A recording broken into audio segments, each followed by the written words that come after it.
गीता महोत्सव। अंतर्राष्ट्रीय गीता महोत्सव हिंदुओं के पवित्र ग्रंथ श्रीमद् भगवद गीता के प्रादुर्भाव का उत्साहित उत्सव स्वरूप है।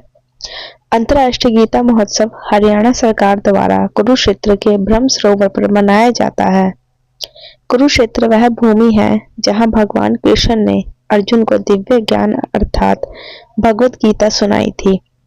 यह पवित्र ग्रंथ गीता जीवन की किसी भी समस्या का सभी समाधान प्रदान करता है।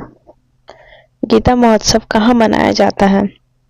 गीता महोत्सव मुख्य रूप से हरियाणा के कुरुक्षेत्र में आयोजित किया जाता है, परंतु महोत्सव का महत्वपूर्ण स्थल एवं सभी कार्यक्रम का केंद्र बिंदु ब्रह्म सरोवर ही होता है। माना जाता है कि यह वही स्थान है जहाँ श्री भगवान कृष्ण ने कुरुक्षेत्र युद्ध के दौरान अर्जुन को भगवद गीता सुनाई थी। यह स्थान इसलिए भी महत्वपूर्ण है क्योंकि प्रसिद्ध ऋषि मनु ने यही मनुस्मृति लिखी थी। ऋग्वेद और सामवेद की रचना भी यही हुई थी। गीता महोत्सव समारोह की प्रमुख गतिविधियां। गीता महोत्सव कुरुक्षेत्र का वह एक लोकप्रिय उत्सव है जिसके अंतर्गत मेला, यज्ञ, गीता पाठ, भजन, आरती, नृत्य, नाटक जैसे सभी विभिन्न गतिविधियां आयोजित की जाती है। यह कार्यक्रम पर्यटकों और तीर्थयात्रियों को आकर्षित करता है, जिसमें मानव जाति पर इस पवित्र ग्रंथ के प्रभावों को विद्वानों, दार्शनिक, पुजारियों एवं ऋषियों द्वारा चर्चाओं, सेमिनार एवं संगोष्ठियों द्वारा मंथन किया जाता है। इसके अतिरिक्त बच्चों को अपनी प्रतिभा दिखाने के लिए मंचीय नाटक और गीता जप प्रतियोगिताएं आयोजित की जाती हैं, जिसमें गीता के सार से युक्त पत्रक, पुस्तिकाएं और किताबें वितरित की जाती हैं। गीता सार प्रतिवर्ष मार्गशीर्ष के शुक्ल पक्ष की एकादशी यानी मोक्षदा एकादशी के दिन गीता जयंती का पर्व मनाया जाता है।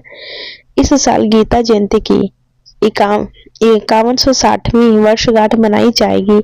पुराण, महाभारत, रामायण या स्मृतियां नहीं बल्कि हिंदू धर्म के प्रमुख धर्म ग्रंथ 4 वेद हैं। 4 वेदों का सार 1008 उपनिषदों में मिलेगा। उपनिषदों का सार यानी संक्षिप्त श्रीमद् भगवद गीता है।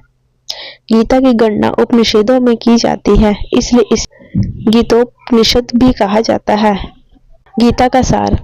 क्यों व्यर्थ की चिंता करते हो? किससे डरते हो? कौन तुम्हें मार सकता है? आत्मा न पैदा होती है न मरती है। जो हुआ है वह अच्छा हुआ, जो हो रहा है वह अच्छा हो रहा है, जो होगा वह भी अच्छा होगा। तुम भूत का पश्चाताप ना करो, भविष्य की चिंता ना करो, वर्तमान चल रहा है। तुम्हारा क्या गया जो तुम रोते हो? तुम क्या लाए थे जो तुमने खो दिया? तुमने क्या पैदा किया था जो नाश हो गया? ना तुम कुछ लेकर आए, जो लिया यहीं से लिया, जो दिया यहीं पर दिया, जो लिया इसी भगवान से लिया, जो दिया इसी को दिया। खाली हाथ आए और खाली हाथ चले। जो आज तुम्हारा है कल और किसी का था, परसों किसी और का होगा। तुम इसे अपना समझकर मगन हो रहे हो।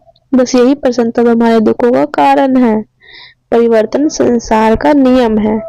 जिसे तुम मृत्यु समझते हो वही तो जीवन है। एक क्षण में तुम करोड़ों के स्वामी बन जाते हो, दूसरे क्षण में तुम दरिद्र हो जाते हो। मेरा तेरा, छोटा बड़ा पराया मन से मिटा दो, फिर सब तुम्हारा है, तुम सबके हो। ना यह शरीर तुम्हारा है ना तुम शरीर के हो। यह अग्नि, जल, वायु, पृथ्वी, आकाश से बना है और इसी में मिल जाएगा, परंतु आत्मा स्थिर है। तो तुम क्या हो? तुम अपने आप को भगवान को अर्पित कर दो। यही सबसे उत्तम सहारा है। जो इसके सहारे को जानता है वह भय, चिंता व शोक से सर्वदा मुक्त है।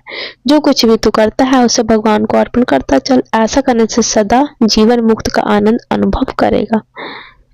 यदा यदा हि धर्मस्य ग्लानिर्भवति भारतम् अभ्युत्थानं धर्मस्य तदात्मानं सृजाम्यहम् परित्राणाय साधूनां विनाशाय च दुष्कृतां धर्म संस्थापनार्थाय संभवामि युगे युगे। श्री कृष्ण कहते हैं, जब इस पृथ्वी पर अधर्म का राज बढ़ता है और धर्म कमजोर होता है, तब तब मैं स्वयं अवतार लेता हूँ ताकि सज्जनों और साधुओं की रक्षा हो, दुष्टों का विनाश हो और धर्म की स्थापना हो सके।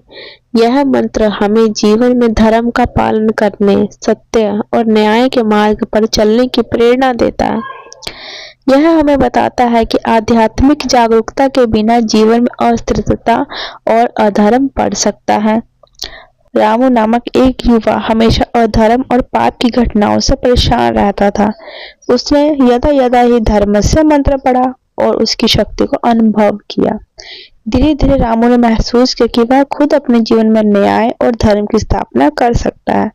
अब रामू हर दिन इस मंत्र का जाप करता है और अपने आसपास सकारात्मक ऊर्जा फैलाता है, जिससे उसके परिवार और समुदाय में शांति और सुरक्षा बढ़ गई। बोलो श्री हरि कृष्ण भगवान की जय।